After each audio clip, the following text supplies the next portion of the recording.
दोस्तों, मेरा नाम एडवोकेट अतुल चौबे है और आज हम सीआरपीसी सेक्स अध्याय 6 पढ़ेंगे। और अध्याय 6 में पढ़ेंगे हाजिर होने के लिए आदेशिकाएं। तो एक कहावत है, एक एडिज है कि किसी भी काम में आपको एक्सपर्ट बनना है, किसी भी लक्ष्य को पाने के लिए आपको एक्सपर्ट बनना है, तो आपके पास एकमात्र हथियार है, एकमात्र साधन है प्रैक्टिस करना। अगर आपको अपने लक्ष्य को प्राप्त करना है तो आपको डेली बाय डेली स्टडी की प्रैक्टिस करनी पड़ेगी। तो इसी के साथ आज हम शुरू करेंगे अध्याय 6, हाजिर होने के लिए आदेशिकाएं। हाजिर होने के लिए आदेशिकाएं क्या है? 6 में जो हम संबंध पढ़ेंगे तो यह संबंध क्या है इसके बारे में पढ़ेंगे। और न्यायालय कितने प्रकार से अभियुक्त को कोर्ट में हाजिर कराती है इसके बारे में हम क्लियर करेंगे।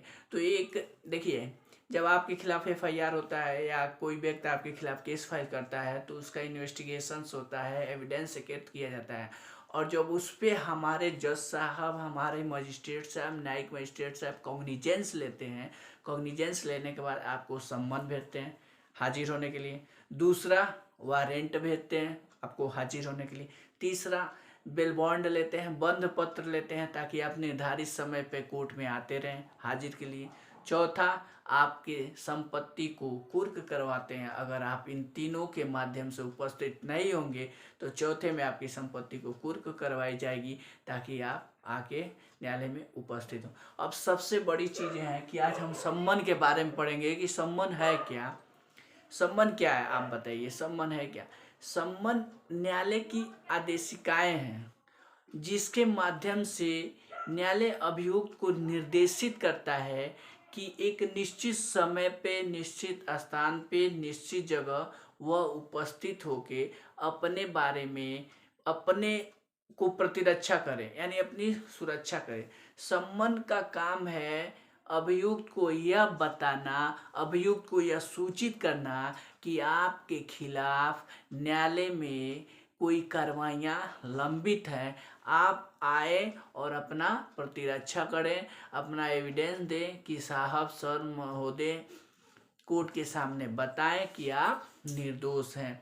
और यह आदेशिकाएं दिए बिना आप पे कोई कार्रवाई नहीं होगी, क्योंकि न्याय विधि शास्त्र का यह एक फेमस प्रिंसिपल है कि अब कोई भी कार्रवाइयाँ अभियुक्त की उपस्थिति में ही की जाए। इसीलिए न्यायालय क्या करती है, सम्मन भेजवाती है कि ताकि आप आए और उपस्थित हो।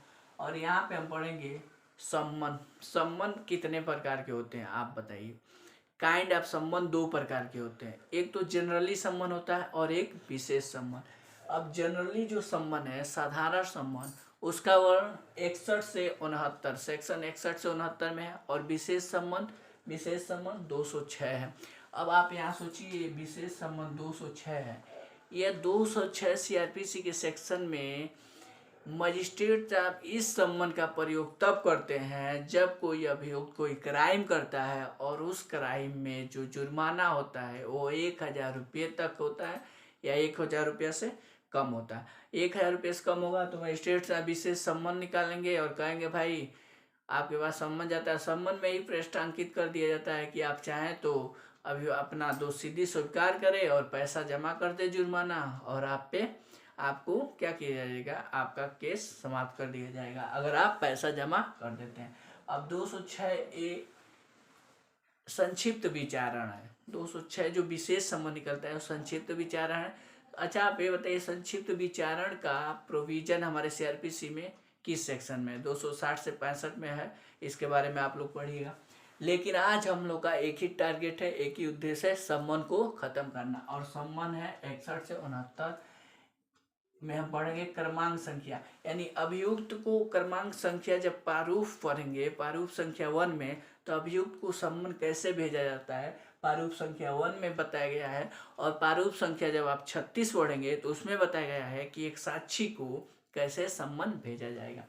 अब हम चर्चा करेंगे सेक्शन 61 कहता है सम्मन का प्रारूप। सम्मन क्या है, सम्मन का प्रारूप कैसे होगा? तो सम्मन आप देखिएगा, कोर्ट में जब सम्मन भिजवाते हैं तो सम्मन 2 प्रतिलिपि में होता है।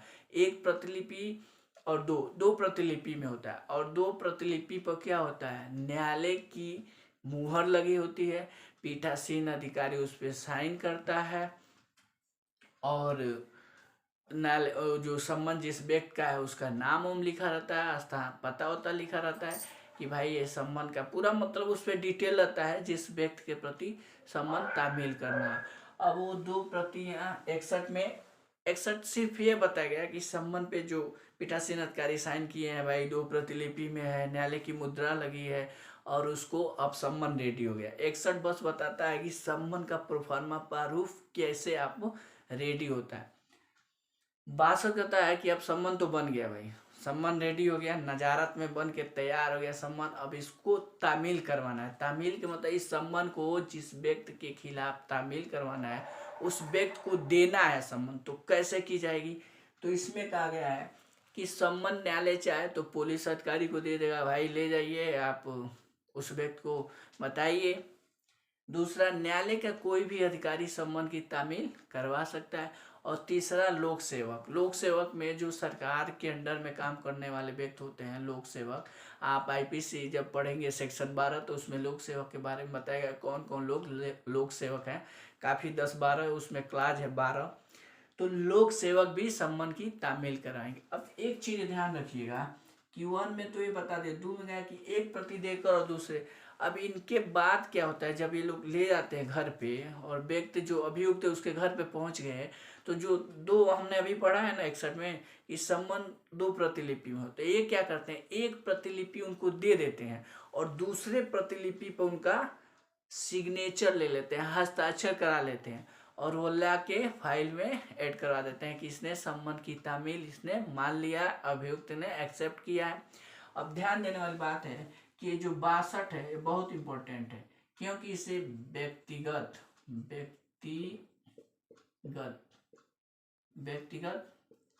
तामील भी माना जाता है। यानी व्यक्तिगत तामील यही, एक प्रति दे के दूसरे पर सिग्नेचर ले लिया है तो इसे व्यक्तिगत तामील भी कहा जाता है। व्यक्तिगत तामील का एक प्रोविजन में कई बार पूछ लेता है कि व्यक्तिगत सम्मन के व्यक्तिगत तामील का प्रोविजन कहाँ वर्णन किया जाए। अब देखिए प्री से क्वेश्चन बनेगा तो 62 से बनेगा कि सम्मन के व्यक्तिगत तामील का प्रोविजन किस सेक्शन में। तो आप जो पढ़े हैं भाई कि 62 कहता है तामील कैसे की, जब आप पूरा डिटेल पढ़ेंगे तो ये व्यक्तिगत तामील इसमें वर्णन किया गया है। दूसरी चीज हम पढ़ेंगे 63, निगमित निकाय और सोसाइटियों पर सम्मन की तामील कैसे करें। निगमित निकाय सोसाइटियां जो भारत सरकार द्वारा, राज्य की सरकार द्वारा रजिस्ट्रेशन है, उसमें कोई व्यक्ति काम कर रहा है और उस पर हमें सम्मन की तामील करवाना है, तो हम उस निगमित निकाय सोसाइटियां के जो सचिव होंगे, जो प्रबंध होंगे या जो अन्य अधिकारी होंगे, उनको दोनों यानी सम्मन की दोनों प्रतिलिपि उनको दे देंगे और वह एक सम्मन पर साइन करवाएंगे, दूसरे पर सिग्नेचर करवा के पृष्ठांकन सहित न्यायालय को वापस भेज देंगे। और जब वो प्रतिलिपि वापस आएगी तो न्यायालय सम्मन की तामील पर्याप्त मान लेगी। दूसरा, घर पे अगर मान लीजिए जो सरकारी निगमित निकाय सोसाइटियाँ निकाय के जो व्यक्ति हैं वो मान लीजिए छुट्टी पे हैं, अपने घर पे हैं, तो आप डाक के माध्यम से, रजिस्ट्री के माध्यम से आप उनके पास भी सम्मन की प्रतिलिपि भिजवा के तामील करवा सकते हैं। अब हम पढ़ेंगे 64, सम्मन व्यक्ति न मिल सके तब तामील, सम्मन की तामील कैसे की जाए। आप बताइए, जिस व्यक्ति के नाम से सम्मन निकाल गया, आप उस व्यक्ति को खोज रहे हैं, न मिल सके तब सम्मन की तामील। आप उसके घर गए और वह व्यक्ति कहाँ है, गायब हो गया, आप दूसरे दिन भी गए वो गायब हो गया, तो अब कानून के पास इतना, न्यायालय के पास तो टाइम बचा नहीं है, इतना टाइम तो है नहीं कि आप डेली आए आपको खोजे भाई कहाँ है। तो वह क्या करता है 64 में कि वह सम्मन की तामील आपके परिवार पर, यानी जो व्यक्ति के खिलाफ निकला है सम्मन, उसके किसी परिवार के किसी भी वयस्क सदस्य पे एक प्रति देगा, कहेगा भाई ये लीजिए और दूसरे पर साइन कीजिएगा और आप अपने उस व्यक्ति को, आपके माता पिता जिनके भी खिलाफ हैं, आप उनको बता दीजिएगा भाई कि कोर्ट की तरफ से सम्मन उनके खिलाफ है।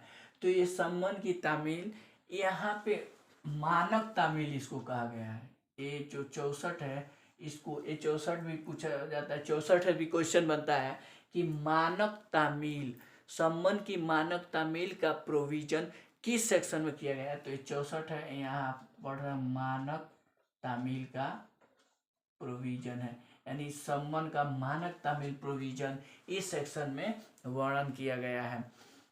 उसके बाद हम पढ़ेंगे सेक्शन 65 है कि पूर्व बंदित प्रकार से तामील न की जा सके तब आप करेंगे। अब देखिए 62 में भी आपने सम्मन की तामील करवाया लेकिन तामील नहीं हो पाया, 63 में भी नहीं हो पाया और 64 में भी नहीं हुआ, यानी विधि के इन उपबंधों में आप असफल हो गए, पुलिस अधिकारी असफल हो गया, न्यायालय का अधिकारी असफल हो गया, लोक सेवक असफल हो गया, तो 65 में कहा गया है 65 को प्रतिस्थापित तामील के नाम से जाना जाता है प्रतिस्थापित तामील। ये प्रतिस्थापित तामील कहा जाता है। इसमें क्या किया जाता है कि सम्मन की एक प्रति को क्या किया जाता है, अभियुक्त के जो घर है, घर के सहज जो स्थान होता है जहाँ पे लोग देख सकते हैं, लोग जान सकते हैं, नॉर्मल लोग उस स्थान से विजिट कर सकते हैं, वहाँ पे क्या किया जाता है, इसको चिपका दिया जाता है। और उसके साथ से न्यायालय चाहे तो न्यूज़पेपर में भी निकाल सकती है, न्यायालय के भी गेट रोड पे चिपका दिया जाता है। और इस तरह के जब ये सब चीज़ें हो जाती है तो न्यायालय क्या करती है, पता लगाती है कि भाई देखा जाए अभियुक्त के घर पे यह प्रतिलिपि, सम्मन की प्रतिलिपि चिपकाया गया है। अगर ऐसा पता न्यायालय को ऐसे रिपोर्ट में पता चल जाता है कि हाँ ये सब चीज़ें किया गया है, तो न्यायालय आपके खिलाफ तामीला पर्याप्त मान लेगी, यानी न्यायालय प्रिजुप्शन कर लेगी कि अभियुक्त पता है। अब अभियुक्त को इतना करने के बाद भी यहाँ अगर अभियुक्त को पता नहीं चलता है तब भी न्यायालय मान लेती है कि अभियुक्त के खिलाफ सम्मन तामील पर्याप्त हो गया है। तो ये 65 भी बहुत इंपॉर्टेंट है, 64 भी इंपॉर्टेंट है और 62 भी इंपॉर्टेंट। ये 3 सेक्शंस आपके माइंड में सेटअप होना चाहिए और इसी से क्वेश्चन बनता है। बाकी किसी सेक्शन से क्वेश्चन बनने की संभावना बहुत कम है। और पीसीएस जे, यूपी पीसीएस जे की वैकेंसी आने वाली है, 300 प्लस की वैकेंसी है और यूपी पीसीएस जे का पूरा सिलेबस हम पढ़ाएंगे एकदम ईजिली तरीके से। कोई भी अब सम्मन से आज पढ़ने के बाद आपका कोई भी टॉपिक छूटेगा नहीं। 66 है सरकारी सेवक पर तामील। अब सरकारी सेवक पर अगर आपको तामील करवाना है तो सरकारी सेवक पे जो सरकारी विभाग, मान लीजिए कोई कर्मचारी है, उस सरकारी कोई विभाग है उसमें काम कर रहा है और उसको पे तामील करवाना है, तो आप वहाँ के मेन जो प्रबंधक होंगे, हेड ऑफिस सचिव होंगे, उनको भेजेंगे और वह उन्हें साइन करवाएंगे और पृष्ठांकन सहित वापस भेजेंगे। जैसे यह 63 निगमित निकायों का था, सेम सरकारी सेवकों पे भी ऐसे ही तामील किए जा रहे हैं। स्थानीय सीमाओं के बाहर, अब बताइए 67 कह रहा है कि स्थानीय सीमाओं के बाहर, मान लीजिए आपका हमारा कोर्ट है और कोर्ट का जुरिस्डिक्शन, एक कोर्ट ए नाम एक कोर्ट है और कोर्ट का जुरिस्डिक्शन इसी के अंडर में है, इसी में है, और ये कोर्ट को तामील करवाना है यहाँ इस जुरिस्डिक्शंस में। तो इस जुरिस्डिक्शन में करवाना है तो एक कोर्ट क्या करेगा कि स्थानीय सीमा ये सम्मन जो अपना सम्मन होगा इनको भेज देगा, यहाँ के जो मजिस्ट्रेट है, न्यायिक मजिस्ट्रेट, इनके पास भेज देगा और यह सेम ऐसे ही तामील करवाएंगे जैसे इन सब प्रोविजन में किया गया। यानी ये भेज देगा और एक के खिलाफ करवाना है तो ये मजिस्ट्रेट साहब एक को क्या करेंगे, इन्हीं सब प्रोविजनों का, सेम प्रोविजनों का प्रयोग करेंगे, सेम प्रोसीजर का पालन करते हुए एक के खिलाफ सम्मन तामील करवाएंगे। तो स्थानीय सीमाओं के बाहर तामील अधिकारी उपस्थित नहीं है, मान लीजिए स्थानीय सीमा से बाहर करना, तामील अधिकारी उपस्थित नहीं है तो एफिडेविट लगाएगा भाई सम्मन का तामील हुआ है कि नहीं, इन सब चीज़ों के बारे में क्या एफिडेविट देगा। 69 है साक्षी पर डाक द्वारा सम्मन। अब साक्षी पर डाक द्वारा सम्मन का मतलब है कि साक्षी, मान लीजिए एविडेंस देना है, साक्षी गवाही की जरूरत है और साक्षी नहीं आ रहा है तो डाक के द्वारा उस पर सम्मन कराया जाएगा। कब, जब मान लीजिए साक्षी न्यायालय की अधिकारिता से बाहर हो, कहीं कारोबार व्यापार करता हो, कोई भी कारोबार करता हो, या कोई मान लीजिए जुरिडिक्शन से बाहर कोई काम सिलसिले में गया हो या रहता हो, तो वहाँ पे उसको डाक के माध्यम से आप वहाँ सम्मन भेजेंगे और वो उसको सम्मन अगर डाक से आप भेज दिए तो डाक की जो अधिकारी होगा वो रिपोर्ट लगाएगा भाई कि सम्मन वापस नहीं आया इसलिए तामीला पर्याप्त मान लिया जाएगा, अगर वापस आ गया तो तामीला पर्याप्त नहीं मान लेगा। लेकिन कोर्ट क्या करती है, डाक के माध्यम से भेज देती है और डाक के जो कर्मचारी हैं रिपोर्ट लगाते हैं, कोर्ट मान लेती है तामीला पर्याप्त हो गया। इसके साथ ही सम्मन के बारे में हम लोगों ने पढ़ा। अब ध्यान से एक चीज़ है कि सम्मन का पालन जब आप नहीं करेंगे तो 72 और 73 आईपीसी जब आप पढ़ेंगे 172-73 तो उसमें आपको दंड का प्रावधान किया गया कि भाई जो भी संबंध के बारे में संबंध के प्रयोजनों का उल्लंघन करेंगे, संबंध का पालन नहीं करेंगे तो 172-73 में दंडित किया जाएगा। 174 कहता है मान लीजिए निवारण करेंगे, रोकेंगे, पुलिस अधिकारी जा रहा है उसको आप भ्रमित करेंगे, कोई अधिकारी जा रहा है उसको रोकेंगे, उसको गलत तरीके से कहीं और भेजेंगे तो आपको 174 में आईपीसी में दंडित किया गया है। तो इस तरीके से हम आज संबंध समाप्त करते हैं दोस्तों। इससे कोई भी टॉपिक आपको लगे कि छूट है तो कमेंट बॉक्स में बताइए। जय हिंद।